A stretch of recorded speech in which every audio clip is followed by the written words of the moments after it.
नमस्कार दोस्तों, आप सभी का एक बार फिर से स्वागत है हमारे चैनल दुर्गा भक्ति मार्ग में।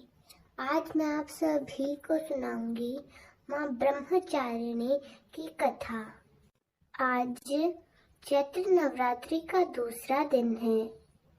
आज के दिन माता ब्रह्मचारिणी की व्रत कथा का श्रवण करने से लंबी आयु का आशीर्वाद प्राप्त होता है, सभी प्रकार के सुख प्राप्त होते हैं और व्यक्ति को सभी कार्यों में सफलता प्राप्त होती है।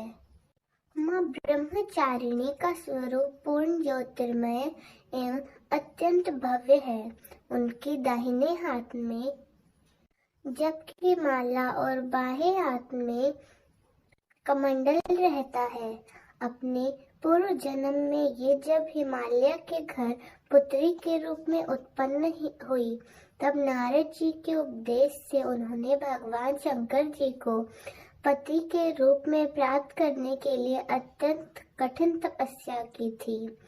इसी दुष्कार तपस्या के कारण इन्हें तपचारिणी अर्थात ब्रह्मचारिणी के नाम से जाना गया है।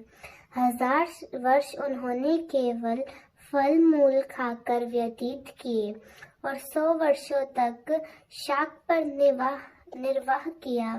कुछ दिनों तक कठिन उपवास रखते हुए देवी ने खुले आकाश के नीचे वर्षा और धूप के भयानक कष्ट सहे। इस कठिन तपस्या के बाद 3000 वर्षों तक केवल जमीन पर टूटकर गिरे हुए बेल पत्रों को खाकर वे भगवान शिव की आराधना करती रही। इसके बाद उन्होंने सूखे बेल पत्रों को भी खाना छोड़ दिया और कई हजार वर्षों तक वे निर्जल और निराहार तपस्या करती रही। पत्तों को भी खाना छोड़ देने के कारण उनका एक नाम अर्पणा भी पड़ गया। कई हजार वर्षों के इस कठिन तपस्या के कारण ब्रह्मचारिणी देवी का शरीर एकदम क्षीण हो गया। उनकी यह दशा देखकर उनकी माता मैना अत्यंत दुखी हुई और उन्होंने इन्हें इस कठिन तपस्या से विरक्त करने के लिए आवाज दी। ओ माँ! तब से देवी ब्रह्मचारिणी का एक नाम उमा भी पड़ गया। उनकी इस तपस्या से तीनों लोकों में हाहाकार मच गया। देवता, ऋषि, सिद्धगण, मुनि सभी देवता ब्रह्मचारिणी की इस तपस्या को अभूतपूर्व पुण्य कृत्य बताते हुए उनकी सराहना करने लगे। अंत में पितामह ब्रह्मा जी ने आकाशवाणी के द्वारा उन्हें संबोधित करते हुए प्रसन्न स्वर में कहा, हे देवी, आज तक किसी ने ऐसी कठोर तपस्या नहीं की जैसी कि आपने की है। आपके इस अलौकिक कृत्य की चारों ओर से सराहना हो रही है। आपकी मनोकामना सर्वतो भवानी पूर्ण होगी। भगवान चंद्रमौली शिव जी तुम्हें पति रूप में प्राप्त अवश्य होंगे। अब तुम तपस्या से विरक्त होकर घर लौट जाओ। शीघ्र ही तुम्हारे पिता तुम्हें बुलाने आ रहे हैं। माँ ब्रह्मचारिणी की इस कठोर तपस्या को देखते हुए भगवान शिव जी ने कई बार उनकी परीक्षा भी ली। उस परीक्षा में देवी माँ सफल हुई और इससे प्रसन्न होकर महादेव भगवान भोलेनाथ ने माता ब्रह्मचारिणी को अपनी अर्धांगिनी स्वीकार किया, उन्हें आशीर्वाद दिया तथा उनसे विवाह किया। माँ दुर्गा का यह दूसरा स्वरूप भक्तों को पूर्ण फल देने वाला है। उनकी उपासना से मनुष्य में तप, त्याग, वैराग्य, सदाचार और संयम जैसे गुणों की वृद्धि होती है। जीवन के कठिन संघर्षों में भी व्यक्ति अपने कर्तव्य से विचलित नहीं होता। माँ ब्रह्मचारिणी ने देवी की कृपा से उस व्यक्ति को सर्वत्र सिद्धि और विजय की प्राप्ति होती है। लालसा से मुक्ति के लिए माँ ब्रह्मचारिणी का ध्यान लगाना बहुत ही श्रेष्ठ माना जाता है। दुर्गा पूजा के दूसरे दिन इन्हीं के स्वरूप की उपासना की जाती है। और इसी दिन साधक का मन स्वाधिष्ठान चक्र में उपस्थित होता है। इस चक्र में अवस्थित चित्त वाला योगी ब्रह्मचारिणी जी की कृपा और भक्ति सहज ही प्राप्त कर लेता है। प्रेम से बोलिए माता रानी की जय, माता ब्रह्मचारिणी की जय, माँ शारदा की जय, माँ भवानी की जय। अपने सभी भक्तों का दुख दूर करने वाली माता की जय। आइए सुनते हैं माता रानी की दूसरी कथा।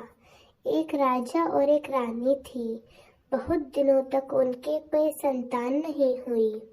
बहुत जप और तप करने के बाद कई सालों के बाद उनको एक संतान की प्राप्ति पुत्र रूप में हुई। अब राजा और रानी बहुत खुशी से अपना राजपाट संभालने लगे। कई दिनों तक ऐसा चलता रहा और देखते ही देखते पुत्र 4-5 साल का हो गया। एक दिन की बात है, रानी दोपहर में बच्चे के साथ सो रही थी और बच्चे की नींद खुल जाती है। वह उठकर बाहर की ओर जाने लगा, क्योंकि उसको बाहर जाने नहीं दिया जाता था। वह माँ को सोता हुआ देखकर बाहर जाने लगा। उसके मन में बाहर जाकर अपनी उम्र के बच्चों के साथ खेलने की इच्छा हुई और वह छुपकर बाहर चला गया। वह खेलते खेलते बहुत दूर चला गया और वह किसी दूसरे गांव में जा पहुंचा। इधर जब रानी की नींद खुली तो वह बच्चे को अपने पास न देखकर बहुत हैरान हुई। फिर बच्चे की खोजबीन शुरू हो गई। बहुत प्रयास करने के बाद सफलता हासिल नहीं हुई, अर्थात उनको बच्चा नहीं मिला। अब राजा रानी फिर से दुखी हो गए। अब वह बच्चा उस गांव में एक ग्वाले के घर पहुंचा तो ग्वाले ने उससे पता पूछा कि हे पुत्र, तुम कहाँ से आए हो। तो वह बच्चा अपने बारे में कुछ बता न सका, क्योंकि वह अभी छोटा था। उसको कुछ पता नहीं था। वह केवल बच्चों के साथ खेलते खेलते दूर चला गया। तो ग्वाले ने कहा कि जब यह बच्चा अपना नाम ही नहीं बता पा रहा है तो इसको अपने पास रख लिया जाए। जैसे तुम्हारे 2 बच्चे हैं वैसे ही तीसरा हो गया। अब इधर वह बालक ग्वाले के बच्चों के साथ घुल मिलकर रहने लगा और कुछ दिन भी बीत गए। एक दिन ग्वाले की नजर उस बच्चे के हाथ पर पड़ी तो वह देखता है कि उसके हाथ में किसी का नाम लिखा हुआ है। तो वह बच्चे से पूछता है, पुत्र यह किसका नाम है। तो उस बच्चे ने कहा, यह हमारे पिताजी का नाम लिखा है। तो ग्वाले ने कहा कि हम आपके पिताजी का नाम ढूंढते हुए घर पर चलेंगे। अब देखिए उधर राजा शिकार पर निकल जाता है तो रानी रोज अपने बच्चे को इधर उधर ढूंढती है, क्योंकि माँ का हृदय था। वह दिन भर तड़पती अपने बच्चे की याद में इधर उधर बाग बगीचे में देखती कि कहीं मेरे बच्चे का कोई संदेश आ जाए। रानी यही सोचती कि इतने दिन बाद एक संतान हुई थी तो मैंने लापरवाही में वह भी अपने हाथ से गंवा दी। अब रानी एकदम निराश होकर एक गांव में पहुंची तो वहां उसने देखा कि कुछ औरतें मिलकर देवी माँ की पूजा कर रही थी। तो रानी भी वहां जाकर पूरी पूजा देखती है और पूजा के दौरान माता रानी की कथा को बहुत मन लगाकर सुनती है। पूजा समाप्त हो जाने के बाद सभी सुहागन रानियों को प्रसाद देती हैं। तब रानी ने पूछा, बहन आप किसकी पूजा कर रही हैं, हमें भी बताइए। तब सुहागिनों ने कहा कि हम माँ भगवती माँ दुर्गा की पूजा कर रही हैं। माता बहुत ही दयालु है, ये अपने भक्तों को संकट में क्षण मात्रा में भी दूर कर देती हैं। बस ध्यान लगाने वाली बात है, तब तक आपकी मनोकामनाएं तुरंत पूर्ण हो जाती हैं। जब आपकी मनोकामनाएं पूर्ण हो जाएं तो आप तुरंत माँ देवी की पूजा करें और उनकी पूजा को कभी टालना नहीं चाहिए।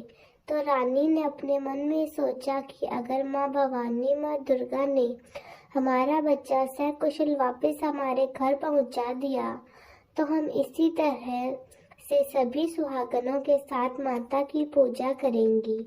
उधर रानी ने यह मन्नत मांगी और उधर ग्वाला बच्चे को लेकर उसके पिता के तलाश में निकल पड़ा। वह कई जगह ढूंढते हुए काफी देर बाद गांव के किनारे पहुंचा तो एक व्यक्ति से पूछा, भैया इस नाम के व्यक्ति को क्या आप जानते हैं? तो उसने बताया कि भाई ये तो हमारे देश का राजा है, उनका पुत्र खो गया है, क्या यह उन्हीं का पुत्र है? यह बात बताकर ग्वाले को राजमहल का पता बताया। ग्वाला जब बच्चे को लेकर राजा के द्वार पर पहुंचा तो राजा रानी अपने बच्चे को देखकर लिपट कर रोने लगे और बार बार ग्वाले को धन्यवाद करने लगे। तो राजा ने पूछा, भाई इसको आप कहाँ से लाए हैं? तब ग्वाले ने कहा कि राजा साहब, यह बालक घूमते घूमते और खेलते खेलते हमारे गांव आ पहुंचा। तब हमने इससे पता पूछा तो यह कुछ नहीं बता सका। एक दिन खेलते खेलते जब मेरी नजर इसके हाथ पर गई तो उसका नाम लिखा हुआ था और उसी नाम के सहारे हमने इसको आप तक पहुंचाया है। रानी की खुशी की कोई सीमा न रही।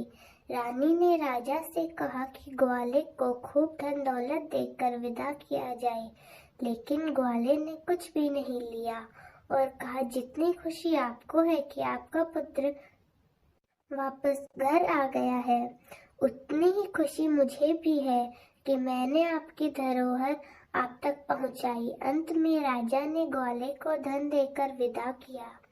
अब रानी को यह तुरंत याद आया कि वह माता रानी की पूजा करेगी। उसने मन्नत मांगी।